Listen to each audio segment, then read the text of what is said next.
Alhamdulillah, bersyukur kita kepada Allah Subhanahu Wa Taala ya. Kita panjatkan kesyukuran yang tidak terhingga kerana masih lagi memberi peluang untuk kita sama-sama belajar, sama-sama berbincang, menghabiskan tafsir kita ya. Kita berada dalam tafsir surah Al-Mulk juzuk 29 dan insya-Allah hari ini kita nak habiskan ya setelah beberapa siri yang lalu ya. Sepatutnya kita dapat memahami sebaiknya lah surah Al-Mulk ni, sebab kita baca sikit-sikit. Kita bukan conclusionkan dia, kita bukan compactkan dia, tetapi memang kita baca dia secara detail. Satu ayat ke satu ayat, satu ayat ke satu ayat, dan kita singkap, kita kaji apa yang ada dalam ayat. Kita bukan rangkum-rangkumkan ya. Jadi memang saya rasa lebih pada 4 siri kan kita dah lalu mengenai surah Al-Mulk ni. Jadi sikit-sikit tu memudahkan untuk kita memahami dan untuk kita tidak rasa terlalu terbeban di dalam memahami ayat ni, dan kita sempat untuk mentadabbur ayat ni, menghayati apa yang disampaikan daripada awal surah, dan hari ini kita dah sampai kepada akhir ayat ke-30. Ayat ni tak banyak, sikit, tetapi mesejnya ada beberapa lah kan. Mesejnya kita dah lalu baru ni kita tengok untuk menerangkan kepada kita tujuan kita dihidupkan. Pertama-tamanya liyabluwakum ayyukum ahsanu amala. Ulang balik kan. Ayat pertama tu untuk menerangkan kepada kita tujuan kita ni dihidupkan, dicipta oleh Allah Subhanahu Wa Taala untuk diuji kan.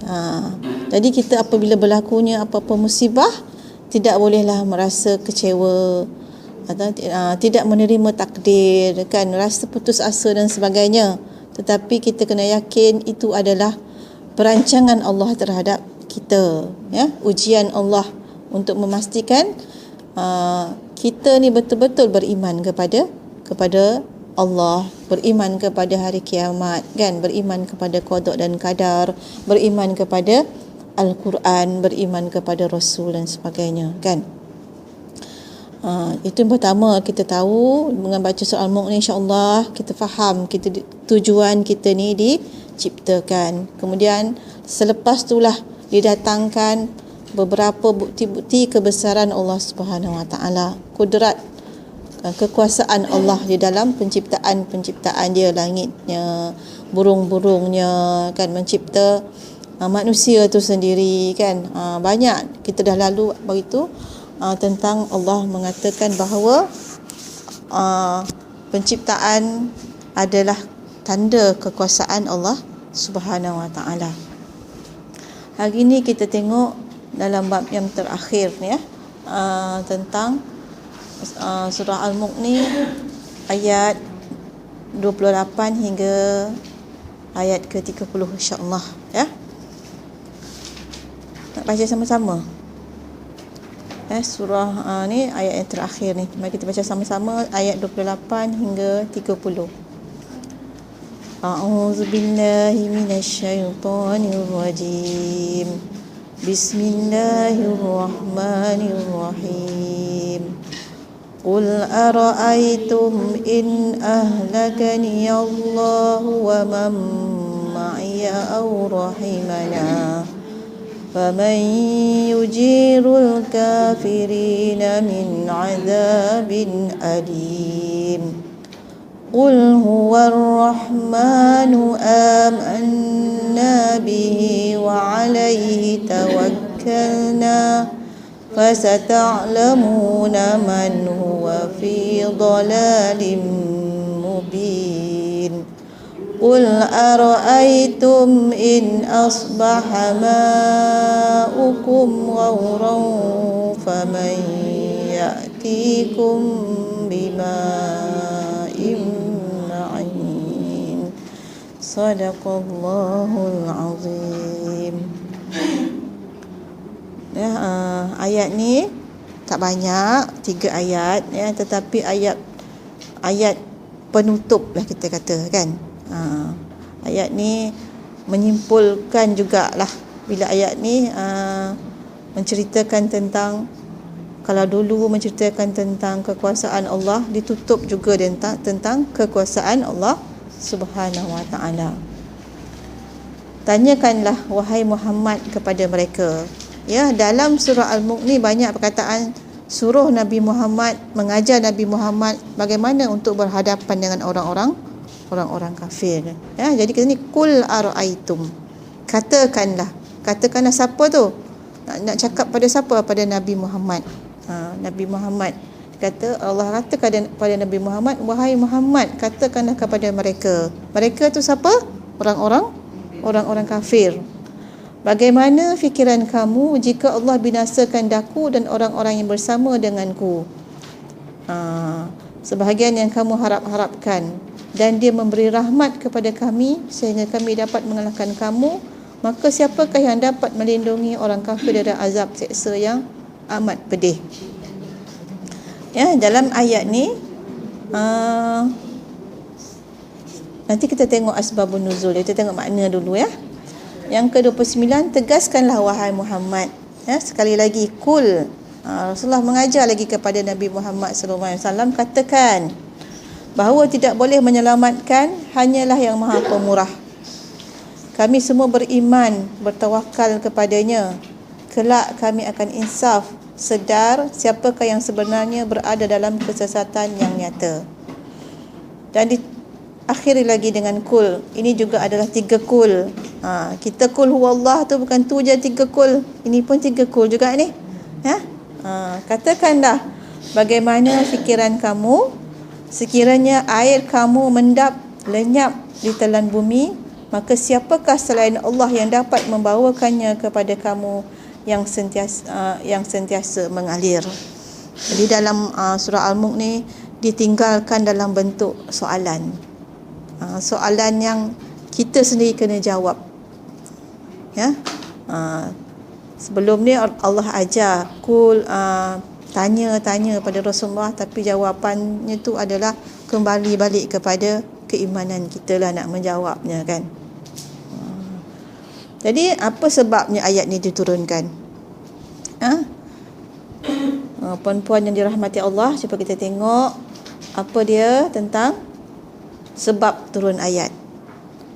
Ayat ni sebenarnya dia kata diriwayatkan bahawa golongan kafir Mekah ni berdoa. Dia ni berdoa juga.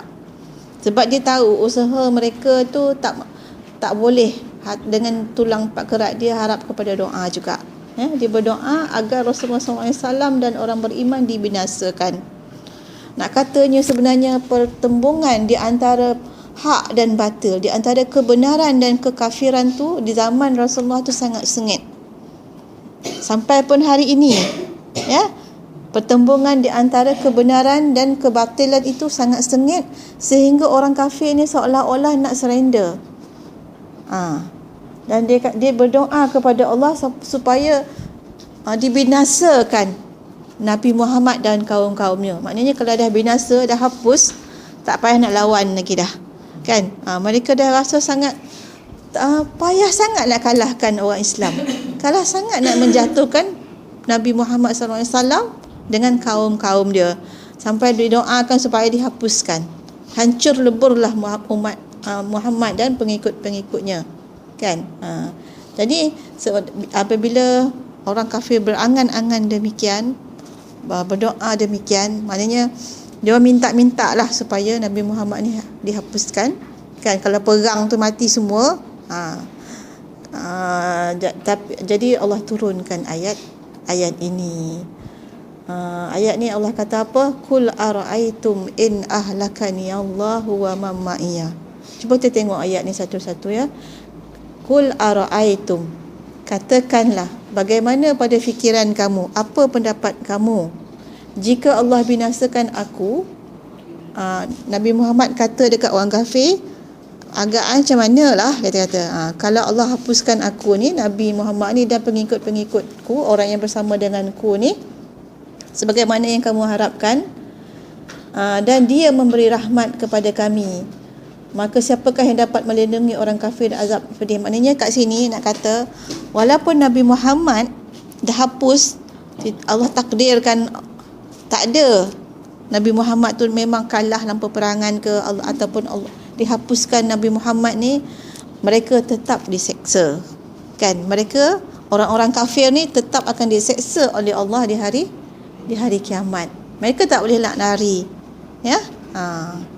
Mereka tak dapat mengalahkan kebenaran sewaktu di dunia, dan mereka rasa mereka menang, tetapi sebenarnya mereka kalah.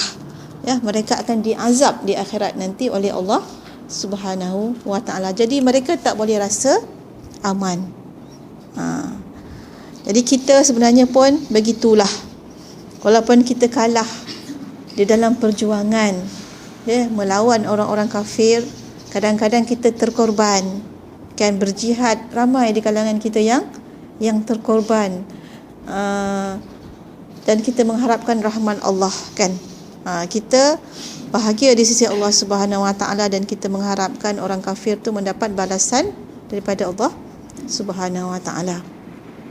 Jadi ayat ni itulah sebenarnya menggambarkan golongan orang kafir. Mereka sebelum ni mereka dah buat macam-macam pada Nabi Muhammad. Mereka nak bunuh, mengancam, kan.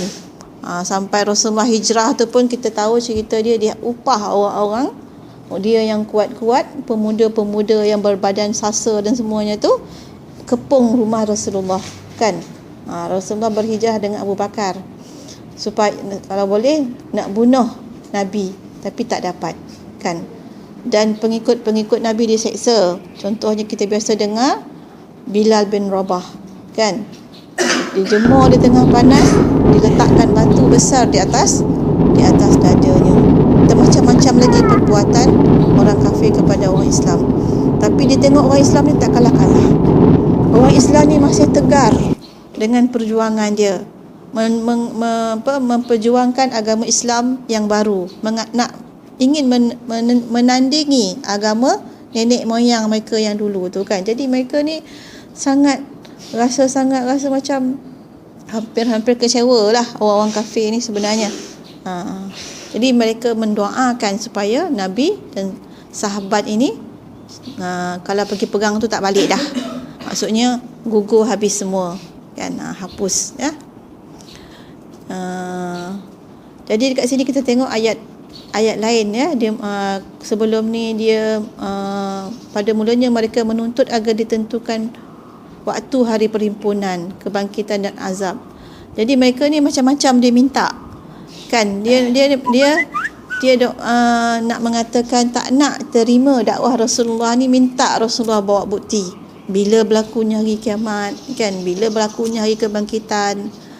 Sebenarnya bukan nak tahu, tapi saja, kan. Ini dalam surah At-Tur ayat ni 30.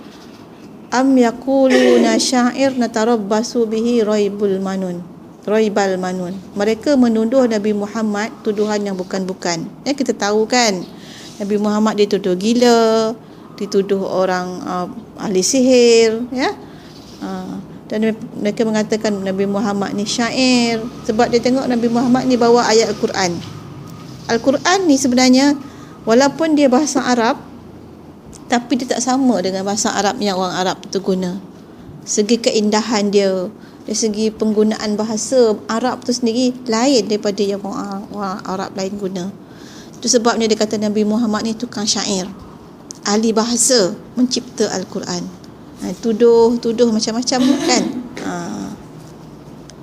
Dan kita tengok dalam surah Al-Fat, ya, dia kata bal zanantum allan yang qalibar rasul wal mu'minuna ila ahlihim abada. Bukankah sebabnya kamu menyangka Muhammad dan orang-orang yang beriman pergi berperang dan binasa semuanya, dan tidak kembali lagi kepada anak dan isteri, keluarga masing-masing buat selama-lamanya. Ini mereka berangan-angan je sebenarnya. Orang kafir ni dia berangan, dia mengharapkan bila Rasulullah pergi perang, kan dia ni banyak perang, kan, dengan orang kafir ni. Perang Uhud, perang Badar, perang Ahzab, macam-macam perang. Dia harap kalau Rasulullah pergi perang ni memang tak balik dah, kan, memang gugurlah semuanya. Tapi sebenarnya tak berlaku, kan. Allah masih inginkan mereka berjuang, kan. Jadi dekat sini kita tengok orang kafir begitulah keadaannya, kan, selalu menginginkan perkara-perkara yang tidak elok berlaku kepada Islam itu sendiri, berlaku kepada pejuang-pejuang Islam itu sendiri.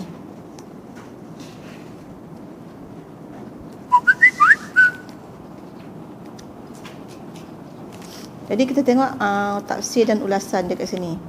Allah memberikan dua respon terhadap doa orang kafir yang meminta supaya Nabi Muhammad SAW beriman itu dibinasakan, kan. Bila Allah tahu orang kafir ni berdoa supaya orang Islam ni dibinasakan, inilah respon dia. Qul ara'aytum in ahlakani Allah wa man ma'iya aw rahimana.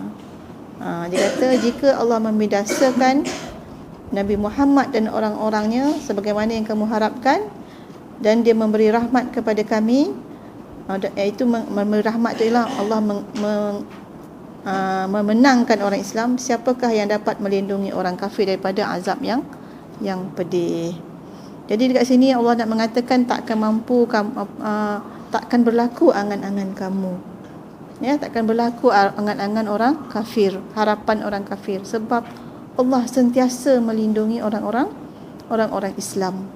Dan Allah tanya pula pada orang kafir ni, siapa boleh melindungi kamu daripada azab, kan. Dalam ayat ni Allah kata Allah akan, dengan rahmat Allah, orang Islam ni, Nabi Muhammad dengan pengikut ni akan dirahmati oleh Allah, dilindungi oleh Allah. Dan siapa pula yang akan melindungi kamu, wahai orang-orang kafir? Itu jawapan Allah kepada orang kafir ni. Jadi dekat sini maknanya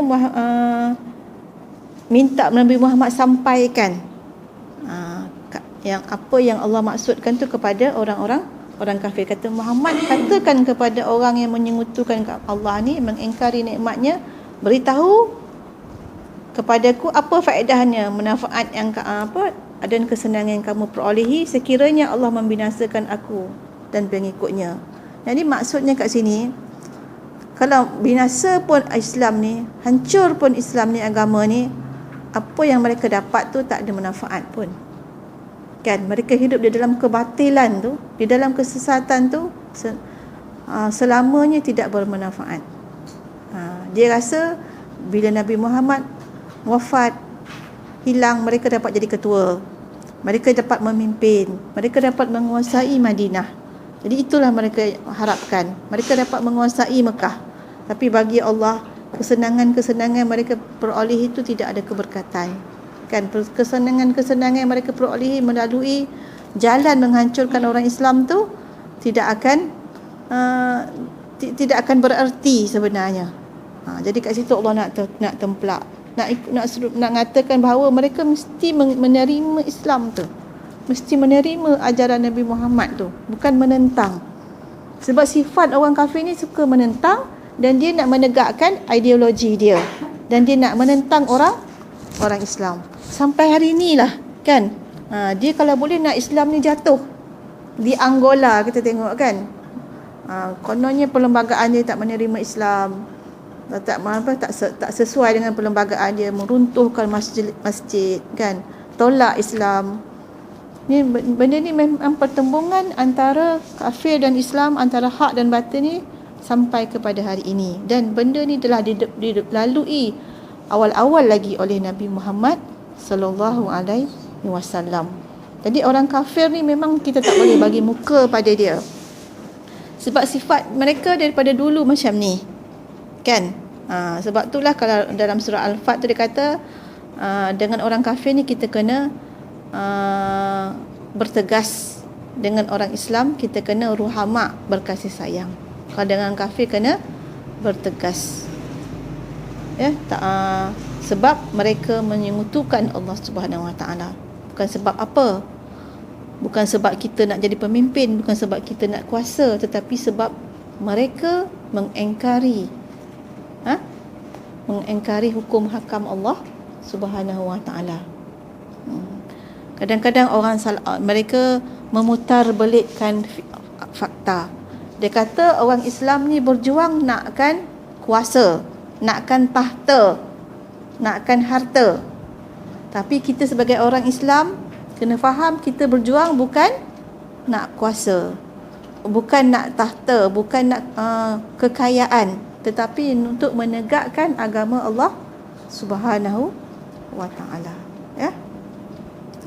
Sebab orang di sejarahnya orang kafir, musyrikin di Mekah ni, bila Rasulullah datang, Rasulullah ni dengan sifat kepribadian yang sempurna menjadi pemimpin. Kita tengok ya peristiwa Hajar Aswad kan, bila nak letak batu Hajar Aswad tu, Rasulullah menonjolkan kepimpinan dia kat situ.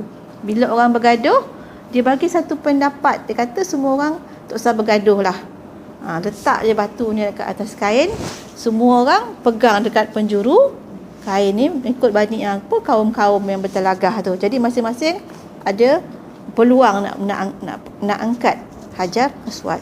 Jadi dekat situ mereka dah nampak kepimpinan, ya, nampak kehebatan Rasulullah kan. Jadi kat sini mereka dah rasa dah ada persaingan.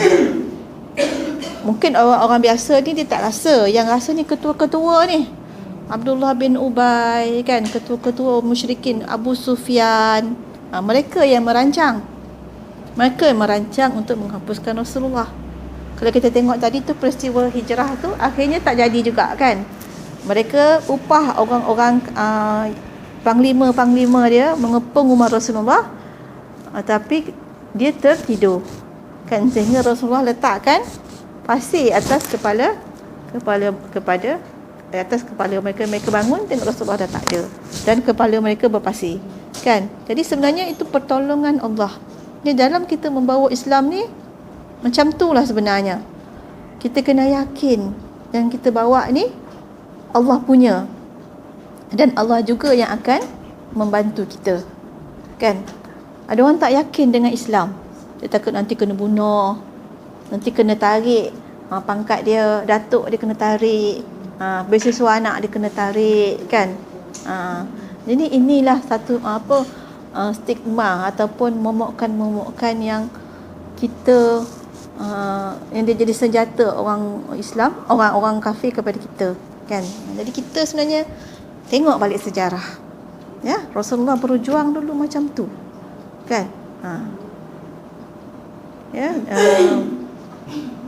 Kena yakin dengan pertolongan, bantuan Allah Subhanahu wa taala.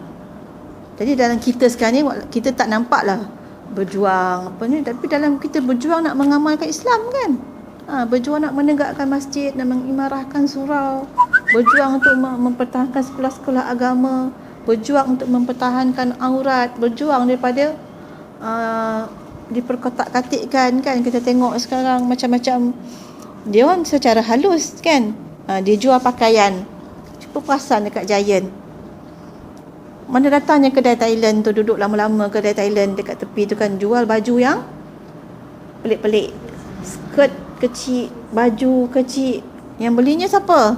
Kita orang Islam. Tak tahan, terliur nak pakai baju macam tu kan. Akhirnya ramai anak-anak muda kita pakai baju kecil, pakai seluar pendek kan, baju tak ada tangan semuanya.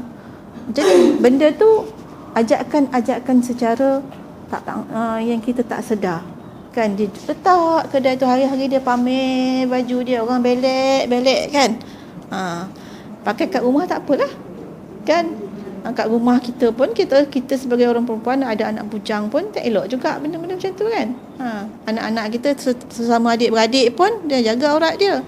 Sekarang ni, zaman sekarang ni, kita kata tak apalah adik-beradik pun elok jaga anak perempuan kita, jangan pakai yang menjolok mata depan abang dia yang dah bujang kan. Sebab benda tu merangsang kan. Di samping yalah, jadi eloklah jangan itulah pakaian-pakaian jahiliah lah kan. Apa salahnya pakai t-shirt kat rumah? Memang tak pakai tudung kan, pakai t-shirt biasalah, janganlah sampai over sangat kan. Jadi dalam nak melakukan ni pun kita kena bersungguh-sungguh lah kan. Kita nak lawan kehendak diri kita, lawan hawa nafsu dan sebagainya. Okay, itu keadaan orang kafir. Dia nak supaya Islam ni jatuh. Dia tak layak nak lawan. Dia mendoakan supaya dihapuskan. Yang kedua,